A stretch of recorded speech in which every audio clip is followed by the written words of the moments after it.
And then when Yeshua says, these are the signs that will follow those that believe in him. He says what?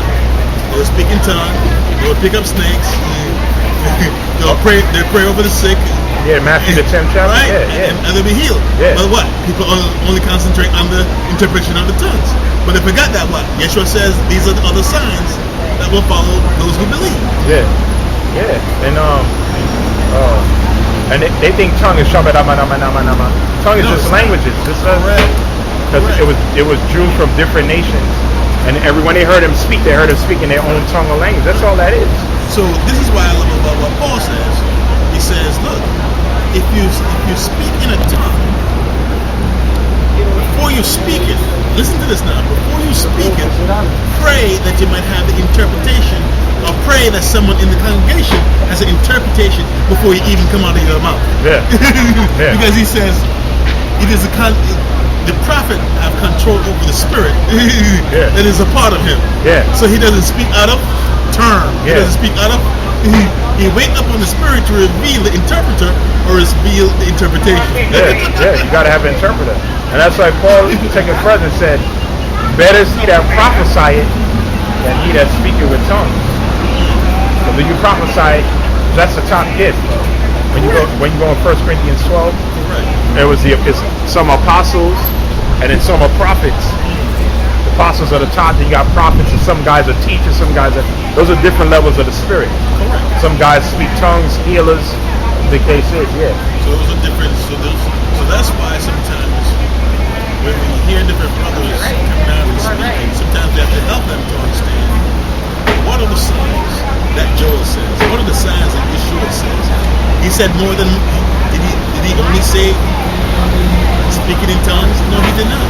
So how are you going to then take a look at a person and say, well, did you speak in tongues? Oh, you did? Oh, you didn't have the ruach then. That's dumbfounded. They don't know what tongues is, man. And then the main tongue, too, is the Hebrew. That's the main. That's the main tongue. Because that's the main tongue of understanding. That's the language of the heavens. Right. But guess what he says? Even if your spirit, now listen to this, it says the spirit cry Abba. Father, right? So it's crying out in Hebrew. But then here's the point now. If your spirit is crying Hebrew and you don't know the Hebrew tongue, what does the spirit say? Somebody's supposed to interpret it, All right. And that's something that we all got to get better on. Me, myself, go more into the Hebrew. That is the language of our fathers. Matter of fact, it even tells you in the book of Sirach, the prologue. I don't know if you ever read that. It says,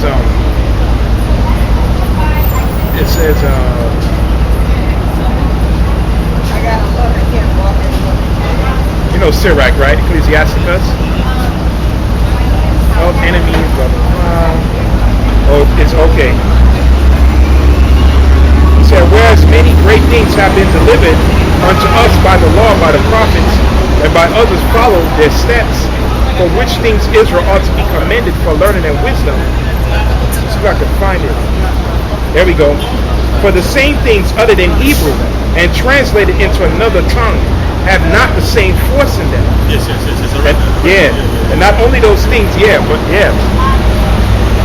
So we have it in this language, English.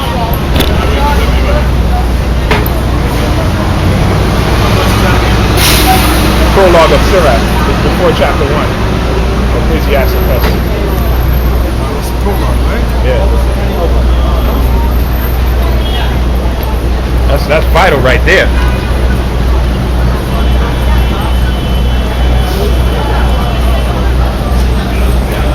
Things spoken in Hebrew, spoken into another tongue or language, they don't have the same force.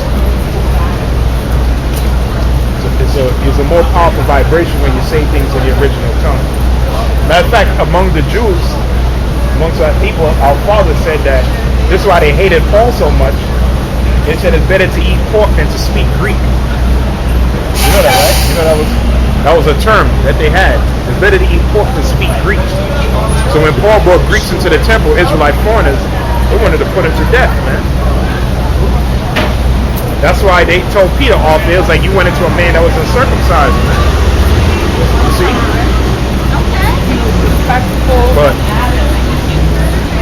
they were fools because that was the Israelite foreigners, which the Israelite foreigners had more faith. Man. But let me see if I can find that. Oh boy, active shooting at El Paso Walmart all day, man.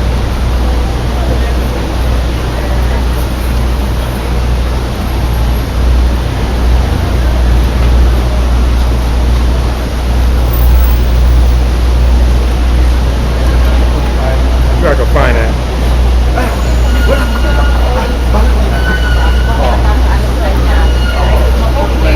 Didn't even think what was in there.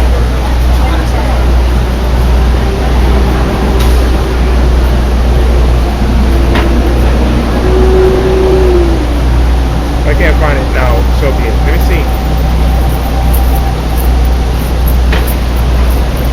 If anything, I'll get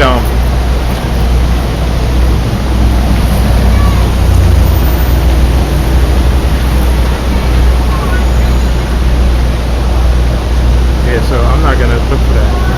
But yeah, but you found it? No. I was looking at 2 Chronicles 7:14. It says that my people shall call by my name.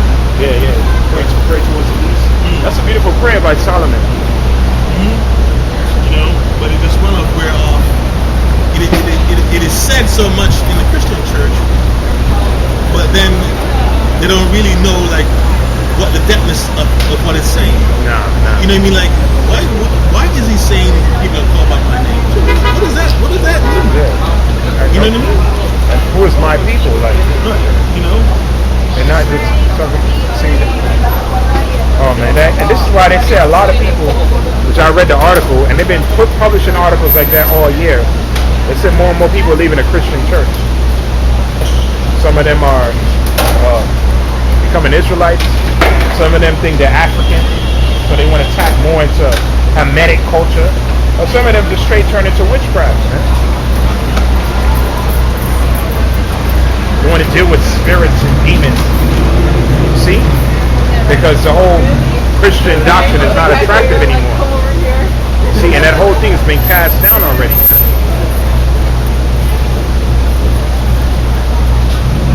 You see? This is why, but let me read this scripture here. That's what Paul said, which Paul could speak Greek and Hebrew.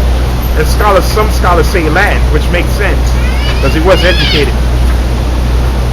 Right? Paul said he was a Pharisee of the Pharisees.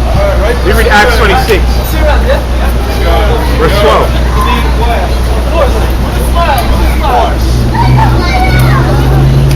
It says, through what language the Lord spoke. It says, Acts 26, verse 12. 14. And when ye were all fallen to the earth, I heard a voice speaking to me, and saying in the Hebrew tongue, Saul, Saul, why persecute thou me? It's hard for thee to kick against the pricks. And I said, who art thou? And he said, I'm Yahawashi, whom thou persecutest. So the Lord spoke that Hebrew, man. Yeah. The Lord spoke that Hebrew. That's the language of the heavens, man. So that's why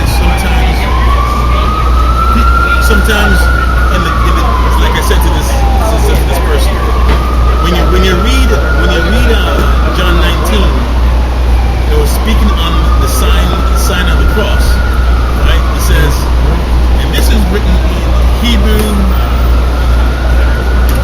Greek, and Latin. So I said to him, so where does it say in English? Because it's written in English, but it's not written in English. It's only written in Hebrew, Greek, and Latin. So why is he giving you an English translation? If it's all written in just only 3 languages. So I then say, well, in the original King James 6:11, it was Ibes, IESVES in the original. Jesus, I think. That's what IESVES. IESOS, yeah. You know what I mean? Yeah. So there was no J, yeah. There was no J, and there was no U. Yeah. Like it's weird because where the U supposed to be, the V was. And where the V was supposed to be, the U was. It was weird. You know, but in the scripture it says that's Things like riches, metals, things like that. the leaders supposed to make you come to a full knowledge of Yeshua, in the fullness of Yeshua. So they're supposed to bring you in the full knowledge, but the full knowledge begins with His name. A lot of people don't realize that. That's what we say, yeah.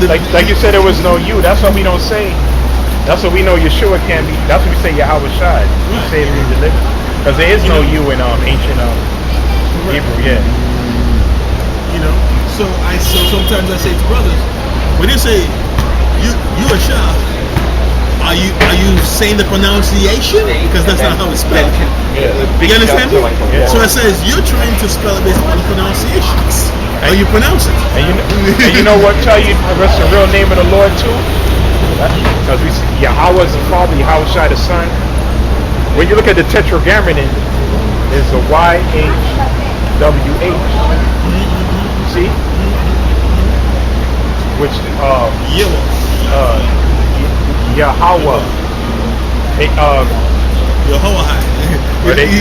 They say Yahweh. There was no E. They never used E. This is what we was just going back and forth with vocab alone. It was the Nazarenes who created the whole. Started putting vocals in the because the ancient Hebrew didn't have that. The Paleo Hebrew. In fact, let me see if I could read that. Let's see if I could read that, man. I know what you're talking about. Yeah, there was no vowels. So sometimes there is an apostrophe between the Y and the H. Yeah. They say Yahawashi. You know what I mean? Yeah. So there's no E and there's no U. Yeah. the whole vowels, Salakia. The whole. Oh, let me see where this is good. Oh, okay. Paleo Hebrew, no vowels.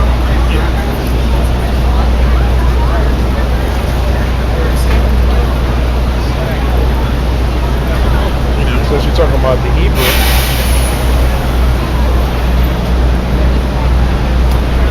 So at different times, even the Bantu language, if you ever read it, or a brother ever write it out to you, you can always see when it comes on to the variance of how they say it. Their language is close to more to the Hebrew. Yeah, because a lot of them are Hebrews. Yeah. Right. You know what I mean? Yeah. So in the context of origin, you want to go back to where the origin is kind of a spoke to really help you to see. Oh wow! Look how they wrote it. Look how close to it in the Paleo Hebrew it is. You know what I mean? Yeah. It was used in ancient Israel and Judah, the Paleo Hebrew, the Samaritans, blah blah.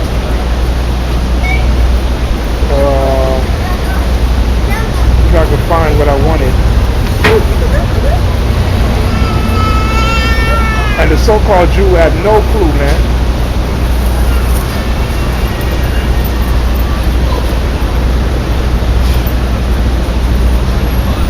You mean the U? Yeah, they said the Hebrew, the ancient Hebrew language, no vowels. Right. Yeah. So it was the I think it was the Nazarenes or the Masoretics. They the ones which this is the Old Testament we have now is a Masoretic text. Added vowels. I just wanted a good information. Because it was the consonants. It's the consonants that is jotted on that brings the vowels. Yeah. A lot of people don't understand that. Yeah. It's the constants of the dash and the strokes that brings on the other meaning of the vowels. So a lot of people don't know that. Yeah. Now the internet acting slow. Yeah, but yeah, it was the Nazarenes who created that whole the whole vowel system, man. See, and they the ones who created the tetragrammaton to keep man from calling on a true name. So they abbreviated it. See, which is what we have today. The Old Testament that we have, King James 47 Hebrews and Greek scholars, they use the Masoretic text and the Texas Receptus. And this debate has been going on for years, man. Yeah. Which text is better? Libo Codex, this is a Masoretic text. But this is the Septuagint, yeah. But this is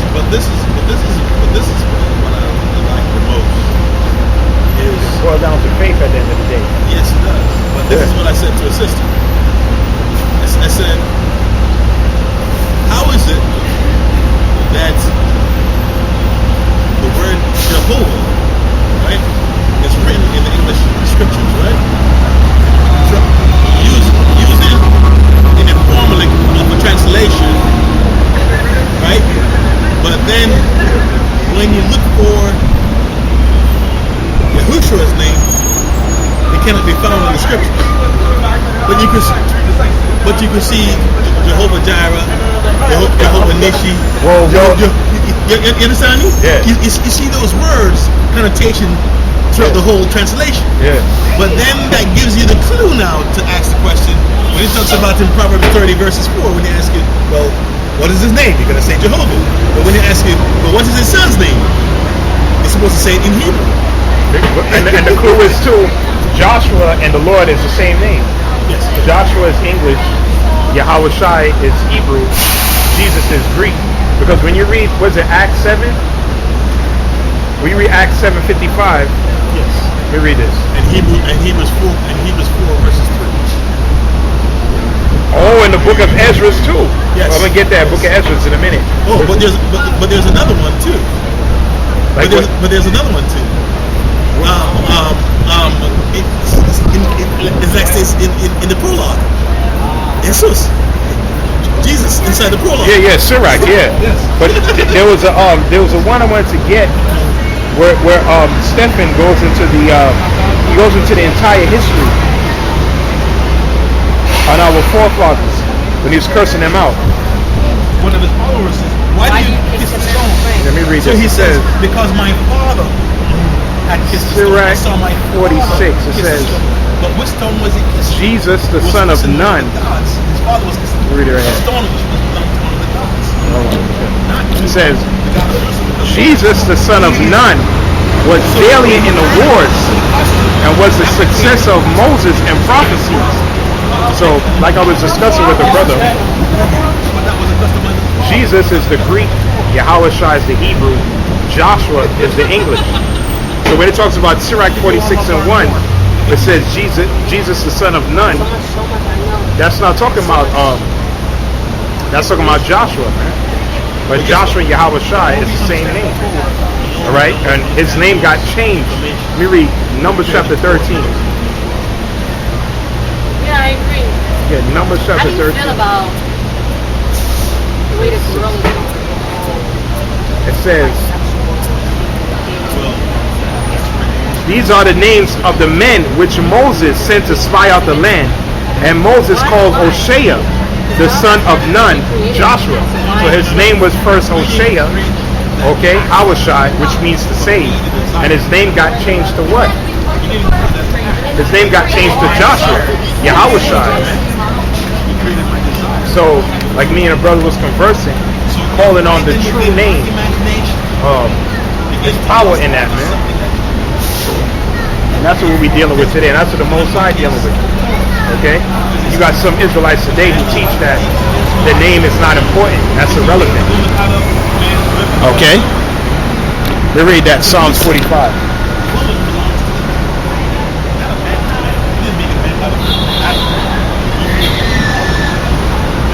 Makes sense. So in the desire, he's saying, where did you get that? I never. We read Psalms 45 verse 17.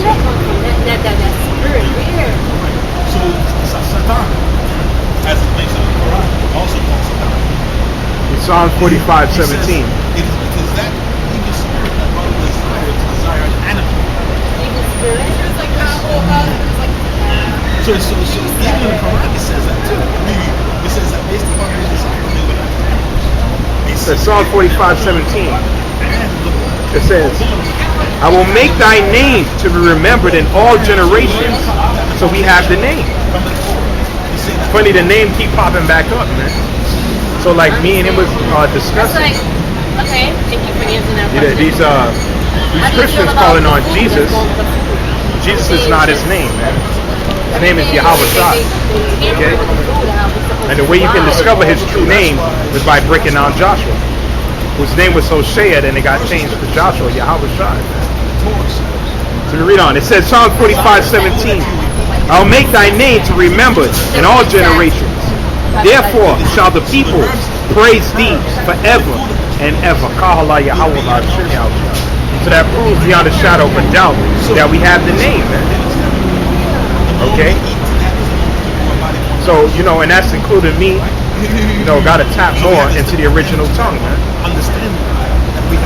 Because everything that we're reading now was compiled in the Hebrew tongue. Then it got translated into English. You see? You see? And that is prophecy too. Matter of fact, let me get Isaiah 28.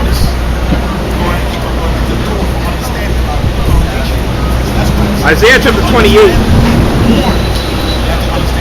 verse 11.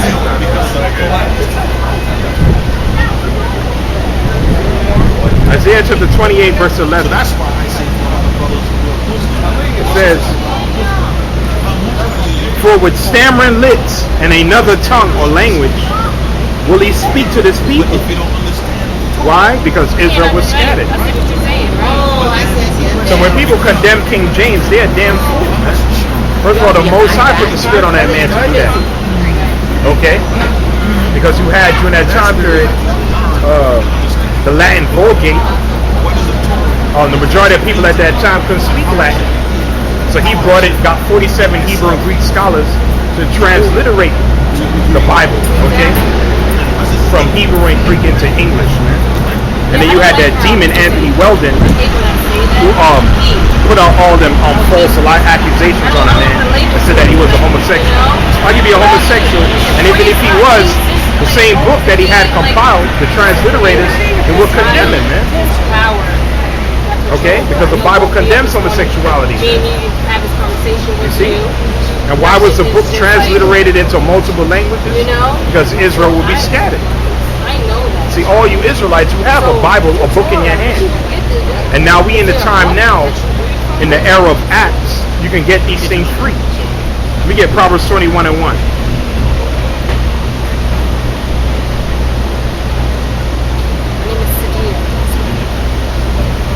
Proverbs 21 and 1.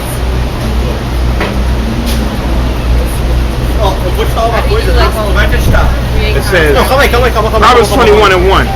The king's heart is in the hand of the Lord. As the rivers of water, he turneth it whithersoever he will.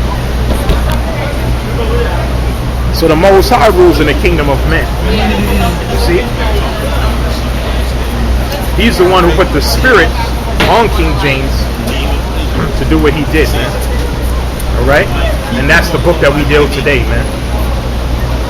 It's because why? It's the closest to the Hebrew and the Greek. Alright? Because you had Westcott and Hort, those two Jesuits, who try to cause nothing but confusion, man. To get people away from that book. And they had their own ulterior motives. You see? But we know through faith, that's the spirit of Yahawashi. That's the book that he's dealing with, man. Right? But as you get deep into this truth, you got to tap back into the language. Okay? It's very important that you tap back into the Hebrew. It's a lot for all the noise today, man. It's a lot of noise and distraction. But that happens, man. It is what it is, man. It is what it is, Mike. Let me read this off. No, ain't no salam alaikum. None of that garbage here. Let me read. Why did the colonists decide to try to use that same passage? Psalms 99. So the next episode. How can I get the Torah? You believe that we in spiritual warfare?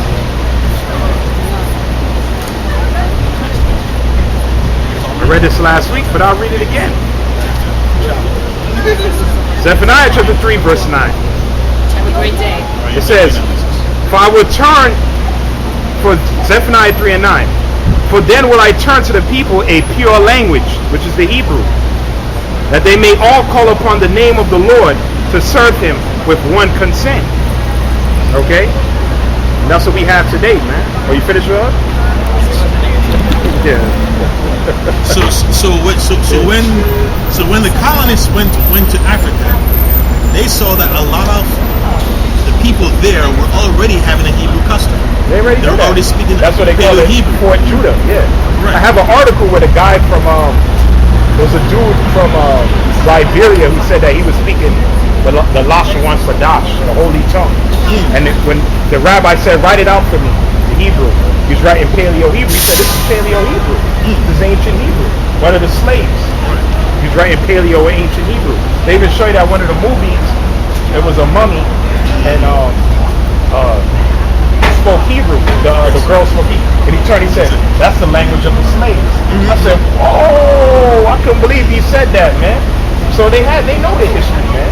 They know who these people are, man. The fact that, like you had her, you told her, she said, I'm Muslim. But she has no clue of what Islam is about.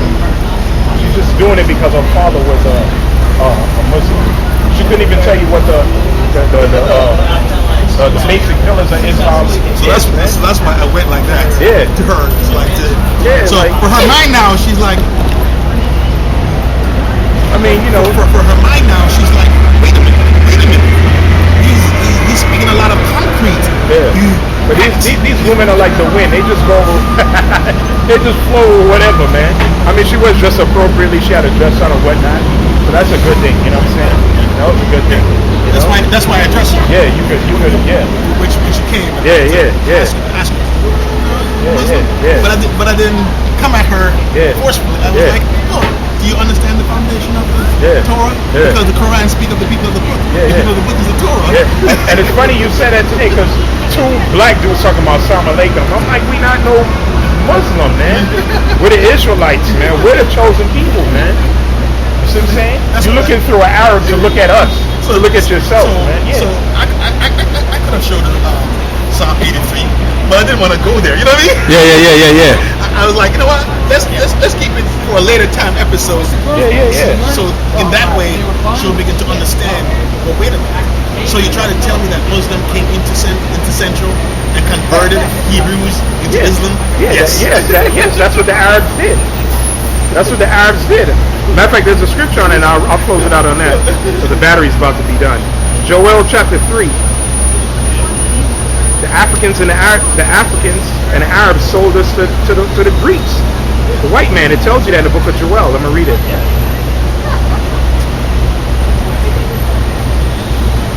Joel chapter 3, verse 3. It says, and they have cast lots for my people. That's what they did in slavery. It says, and they have sold their boy for an harlot, and sold their girl for wine that they might drink. That's what they did when they put us on the auction blocks. Yea, what they had to do with the old Tyrians, Zidon, these are the Africans, Canaanites, and all the coast of Palestine, these are the Arabs. Will he render recompense? If he recompense me, swiftly and speedily will I return your recompense unto your own head. The point is in verse 6. Because ye have taken my silver and my gold, and have carried your temples, my goodly pleasant things. Verse 6. The children also of Judah, and the children of Jerusalem, Benjamin and Levi, have he sold unto the Grecians, the white man, that he might remove them far from their border. They came on this side of the world. Behold, I will raise them out of the place which ye have sold them, which is happening right now. And they will return, and I will return your recompense upon your own head. The Arabs and the Africans sold us to the Grecians, the white man. It's right here. And the Most High said, the place where you sold them, that's the place I'm going to raise them up. Still do it. Yeah. And they still do it. Yeah. So that's why I say to a lot of brothers and sisters, well, wait a minute. Why does